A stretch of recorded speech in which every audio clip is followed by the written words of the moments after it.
నమస్తే, welcome to our channel. కూటమి ప్రభుత్వం అధికారంలోకి వచ్చిన తర్వాత సీఎంగా చంద్రబాబు నాయుడు గారు బాధ్యతలు స్వీకరించిన తర్వాత పరిశ్రమలు ఎన్నో కూడా ఆంధ్రప్రదేశ్కి రావడం చూసాం. ఇదిలా ఉంటే మరోపక్క చంద్రబాబు నాయుడు గారి వల్ల 3 లక్షల కోట్ల విలువైన పెట్టుబడులు అయితే రాష్ట్రానికి రావట్లేదు అని చెప్పి సాక్షి పేపర్లో వచ్చింది. మరి ఈ కథనం వాస్తవమేనా తెలుసుకునే ప్రయత్నం చేద్దాం. దీన్ని పూర్తిగా విశ్లేషించడానికి మనతో పాటుగా ఉన్నారు ప్రముఖ ఆర్థిక, రాజకీయ, సామాజిక విశ్లేషకులు మధుసూదన్ రెడ్డి గారు. వారిని అడిగి తెలుసుకుందాం. సార్, ఈ రోజు మనం చూసుకున్నట్లయితే సాక్షిలో అయితే ఒక కథనం వచ్చేసింది సార్. చంద్రబాబు నాయుడు గారి వల్లే 3 లక్షల కోట్ల విలువైన పెట్టుబడులు రాష్ట్రానికి రావడం లేదు అని చెప్పి ఆ కథనం. మరి అందులో వాస్తవం ఎంత ఉంది? దీనిపైన మీ అభిప్రాయం ఏంటి? ఇంకో విధంగా చూసుకున్నట్లయితే దావోస్ పర్యటనకి వెళ్ళిన సీఎం బృందం అంతా కూడా రోజుకు కనీసం 15 సమావేశాల్లో అయినా పాల్గొంటున్నారు. మరి ఏంటి సార్, ఏది వాస్తవము? మీ విశ్లేషణ ఏంటి సార్? నిజాలు నిర్భయంగా చెప్తామమ్మా. అసలు అది పత్రిక కాదు, అది ఒక కరపత్రిక, ఒక పులివెందల పాలిగాడి కరపత్రిక. దాంట్లో అది అసలు అందులో అవినీతి పత్రిక. అది సొంత డబ్బులతో పెట్టిన పత్రిక కాదు, దాని పుట్టుకే అవినీతి. రోతరాతలకి కేర్ ఆఫ్ అడ్రస్ అన్నమాట.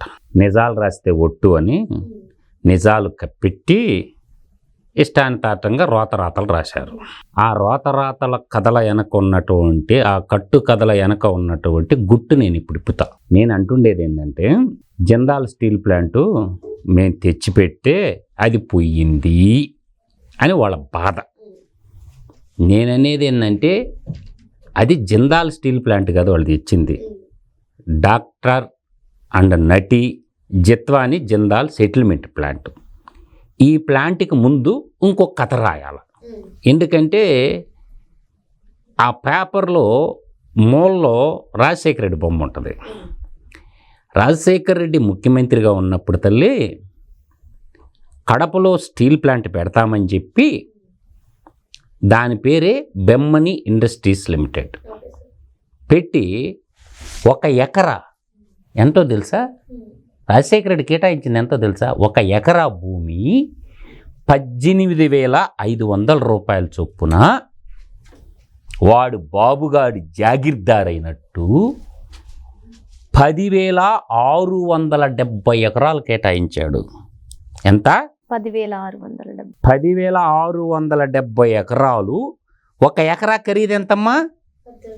18,500 రూపాయలకు కేటాయిస్తే ఫౌండేషన్ స్టోన్ కొట్టారు. ఆ రోజు గాలి జనార్దన్ రెడ్డి ఆడే ఉండు, రాజశేఖర్ రెడ్డి ఆడే ఉండడు, గాలి జనార్దన్ రెడ్డి కూతురు ఉండడు, ఈడు ఉన్నాడు. ఏమైపోయిందిరా స్టీల్ ప్లాంట్?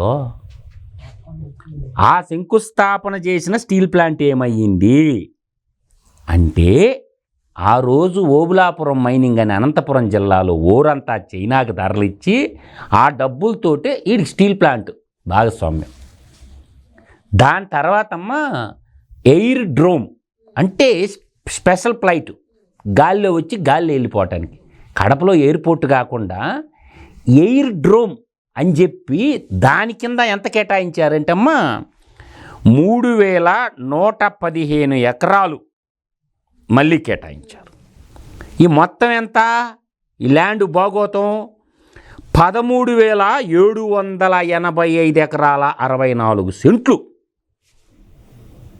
గజి దొంగల కుటుంబం కాక ఇంకేమనాలమ్మా? అంటే 13,785.64. ఎక్కడన్నా మనిషికి అనేవాడికి సాధ్యమా?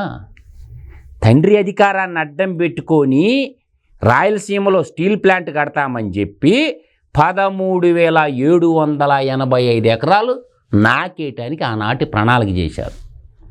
ఆ మహామేత ఇటువంటి కుట్రలు చేస్తాడని భగవంతుడు, ఒరే నాయనా, నువ్వు బకాసురుడి కాడికి, రావణాసురుడి కాడికి పెద్ద నువ్వు సామాన్యుడు కదండి, ఎత్తిపోతల పథకం కింద దేవుడు ఎత్తేసిండు. నేను అంటుండే పాయింట్ ఏంటంటే, ఇది ఏమైంది దీని గురించి రాయరు.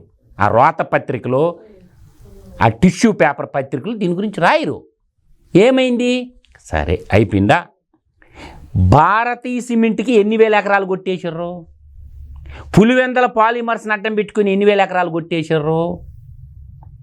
అంటే పల్నాడు వదల్లా, రాయలసీమలో భూముల్లో వదల్లా, లేపాక్షి సెజ్ అయితే వాళ్ళ మేనమామ 8,844 ఎకరాలు అది. నిజాంపట్నం పోర్టు ప్రకాశం జిల్లాలో వాడే ఈ ఈ ఈ దీంట్లో పెట్టుబడి పెట్టింది. దేంట్లో ఈ పక్షి పేపర్ పక్షి టీవీలో పెట్టుబడి పెట్టినోడు 28,000 ఎకరాలు భూములు. ఎన్నే 28,000 ఎకరాలు. వాడ భూదాహం తీరందనమాట. అంటే నేను అంటుండే వ్యాలిడ్ పాయింట్ ఏంటంటే, సరే అది అయిపోయింది. ఇంకొక వ్యాలిడ్ పాయింట్ చెప్తా. 14-19 మధ్యకాలంలో నాటి ముఖ్యమంత్రి చంద్రబాబు నాయుడు గారు శంకుస్థాపన చేశాడు స్టీల్ ప్లాంట్కి. 18,000 కోట్ల రూపాయలతో రాయలసీమ స్టీల్ ప్లాంట్ పెట్టాలని చెప్పి, ఆ డేట్ కూడా చెప్తాను, నెట్లో పోయి చెక్ చేసుకోండి. 28 డిసెంబరు 2018 28 డిసెంబర్ 2018 ఫౌండేషన్ స్టోన్ వేశాడు. ప్రభుత్వ రంగంలోనే రాయలసీమలో స్టీల్ ప్లాంట్ పెట్టి రాయలసీమ బిడ్డలందరికీ 4 జిల్లాల్లో ఉద్యోగ కల్పన చేయాలని స్టీల్ ప్లాంట్ శంకుస్థాపన చేశాడు. దానికి 18,000 కోట్ల రూపాయలు బడ్జెట్లో పెట్టాడు. నువ్వు ముఖ్యమంత్రి అయిన తర్వాత ఎందుకు కంటిన్యూ చేయలేదు? కంటిన్యూ చేస్తుంటే రాయలసీమ ప్రభుత్వ రంగంలో ఒక స్టీల్ ప్లాంట్ ఉండేది కదా, రాయలసీమ రూపురేఖలు కూడా మారాయి కదా. దాన్ని ఏం చేసిండు, చంద్రబాబు నాయుడికి ఆడ పేరు వస్తుందని చెప్పి ఆ భూములు నేనే కొట్టేస్తే బాగుంటుందని చెప్పి ఈడు ముఖ్యమంత్రిగా ఉంటూ జిందాల్ని రంగంలోకి దింపిండు. అంటే ప్రభుత్వ రంగంలో 18,000 కోట్లు ఖర్చు పెట్టి ఒక రాష్ట్రానికి ఒక స్టీల్ ప్లాంట్ ఉండాలా, అది రాయలసీమ స్టీల్ ప్లాంట్ అని రాయలసీమ రాజధాని నిలబెట్టడానికి ఒక రాయలసీమ వాడిగా చంద్రబాబు నాయుడు గారు అది కడప జిల్లాలో పెడితే ఓర్చుకోలేక దాన్ని ఎవడు గట్టిపెట్టిండు, జిందాల్ ఎవడు, వాడు ప్లాంట్ పెట్టడానికి వచ్చాడా, వాడు ఒక కేసులో బొంబాయిలో ఇరుక్కొని ఉంటే ఆ కేసు నుంచి తప్పించుకోవటానికి టార్చ్ లైట్ పెట్టి ఎతికితే ఈడు దొరికిండు. కాబట్టి నీకెంత నాకెంత, అది స్టీల్ ప్లాంట్ కాదు, జిందాల్ పెట్టడానికి వచ్చింది. జిత్వాని జిందాల్ సెటిల్మెంట్ పడి, అసలు జిందాల్ ప్లాంట్ కదా జగన్మోహన్ రెడ్డికే స్టీల్ ప్లాంట్ కోరిక. సిమెంట్ ఫ్యాక్టరీ కొట్టేసిండా. గతంలో రఘురామ్ సిమెంట్ అనే ఫ్యాక్టరీ ఉంటే దాన్ని భారతీయ సిమెంట్గా భారీ పేరు మీద నిర్మాణం చేసుకుండు.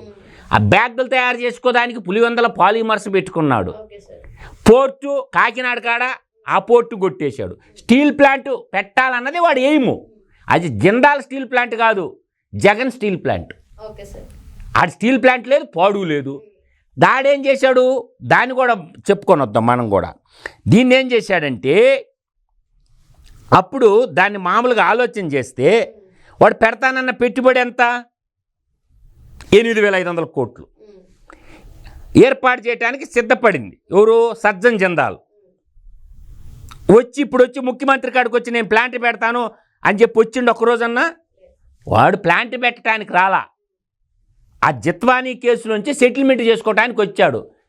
నువ్వు నాకు ఈ సెటిల్మెంట్ చేస్తే నేను నీకు ప్లాంట్ ఇస్తా అంటే డీల్ అనమాట అది. అంటే ప్రభుత్వ రంగంలో ప్లాంట్ ఉంటే మంచిదా, ప్రైవేట్ రంగంలో ప్లాంట్ ఉంటే మంచిదా? అంటే గతంలో నేను చెప్పాను కదమ్మాయి, 10,670 ఎకరాలు స్టీల్ ప్లాంటు, 3,115 ఎకరాలు ఎయిర్ డోమ్కి, మొత్తం కలిపి 13,785 ఎకరాలు నాకేయాలని పథక రచన చేస్తే అది కుదరలా. అప్పుడు కిరణ్ కుమార్ రెడ్డి, రాయలసీమకు సంబంధించిన చిత్తూరు జిల్లాకు సంబంధించిన కిరణ్ కుమార్ రెడ్డి దాన్ని రద్దు చేసిండు. ఈడీ సిబిఐ కేసులు ఇరుక్కునే వాళ్ళకే. అప్పుడు ఎంటైర్ క్యాబినెట్ ఇరుక్కున్నది. అర్థమవుతుందా నీకు? అది ఎందుకు వచ్చిన గోళ్ళ అని క్యాన్సిల్ చేశారు. మళ్ళీ ఆ భూముల మీద మోజు తగ్గల జగన్మోహన్ రెడ్డికి. ఆ విధంగా ఆలోచన. ఇప్పుడు భారతీయ సిమెంట్ ఫ్యాక్టరీ చెప్పి ఎన్ని భూములు కొట్టేశారు, వాళ్ళకి ఇచ్చింది ఎకరాకు ₹1,00,000. వికాట్కి వాళ్ళు అమ్మితే ఎంత వచ్చింది, 8,000 కోట్లు వచ్చింది. అంటే పులివెందల పాలిమర్స్ ఫ్యాక్టరీల పేర్లు చెప్పి పేద ప్రజలకి పప్పులు బెల్లాల పథకాలు రుచి చేపించి లక్షల కోట్లు లూటీ చేసేవి. అంటే రోతరాతలు తప్పుడు రాతలు రాసేదానికంటే నీ కళ్ళ ముందు అవుపడుతుంది కదా. 2,10,000 కోట్లతోటే గ్రీన్ హైడ్రోజన్ ప్లాంట్ శంకుస్థాపన జరిగిందా లేదా? ఇవాళ నిప్పాన్ అంటే జపాన్ పాత పేరేంది, నిప్పాన్. ప్రపంచ ఉక్కు దిగ్గజం ఎవరు? లక్ష్మీ శ్రీనివాస్ మిట్టల్, ఆయన మన భారతీయుడే. ఆయన ఒక స్టీల్ ప్లాంట్ పెడతారు. వాళ్ళు అడిగింది ఎంత 2,500 ఎకరాలే. కానీ ఈ గాలిగాడి బ్యాచ్ కొట్టేసిన భూములు ఎన్ని? 13,785 ఎకరాలు. అక్కడ దాదాపుగా 17.8 మిలియన్ టన్స్ ఉత్పత్తికి సంబంధించి 2,500 ఎకరాలు వాళ్ళు అడిగితే వీడిదంతా తెలుసా 1.7 మిలియన్ టన్సే. నక్కకి నాగలోకానికి ఉన్నంత తేడా ఉంటుంది. అందువల్ల ఏంటంటే ఇలా కొప్పర్తి ఇండస్ట్రియల్ నోడు సెంట్రల్ గవర్నమెంట్లోకి తెచ్చింది ఎవరు? చంద్రబాబు నాయుడే కదా.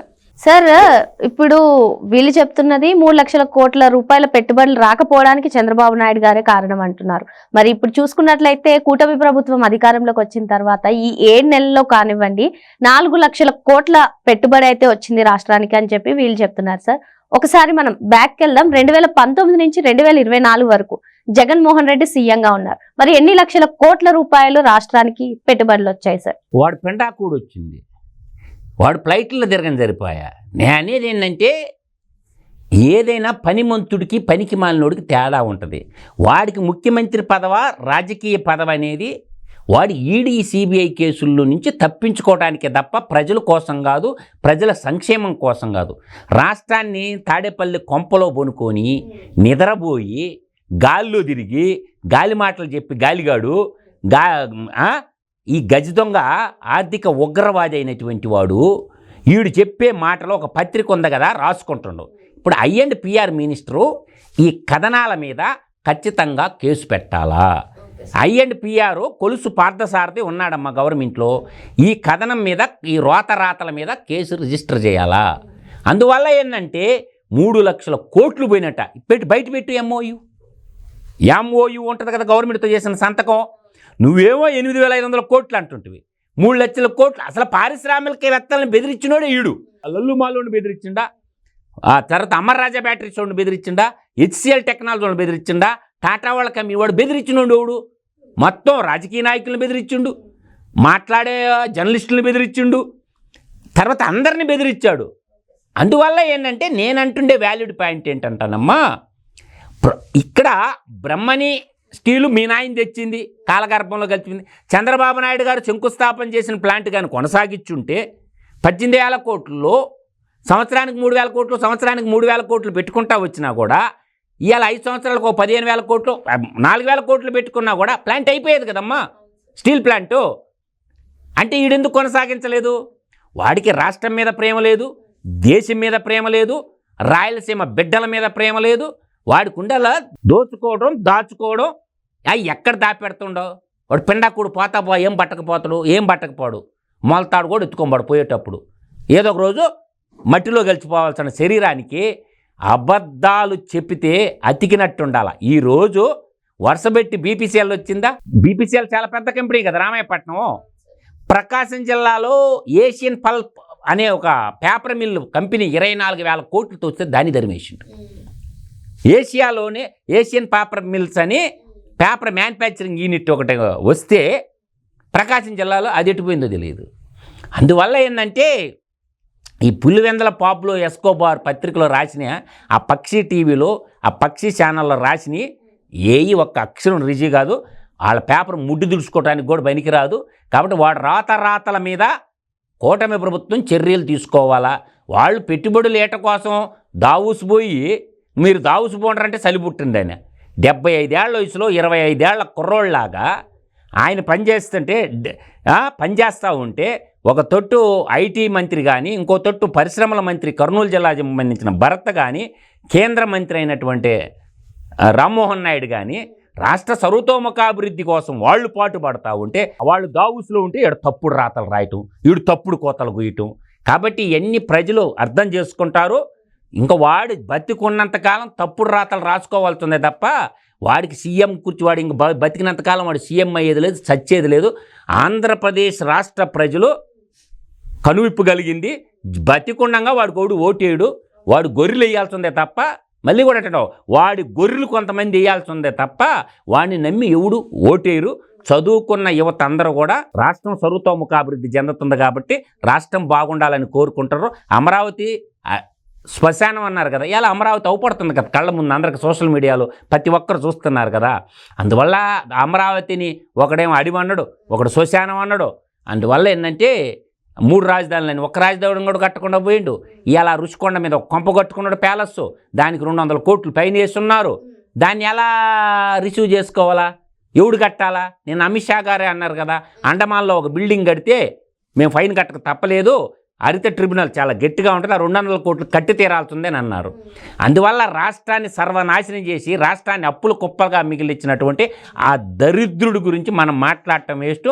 కాబట్టి నిజాలు నిర్భయంగా నేను చెప్పాను, చెక్ చేసుకోండి. నేను చెప్పినట్లు ఏదన్నా తప్పు ఉందేమో చెప్పండి.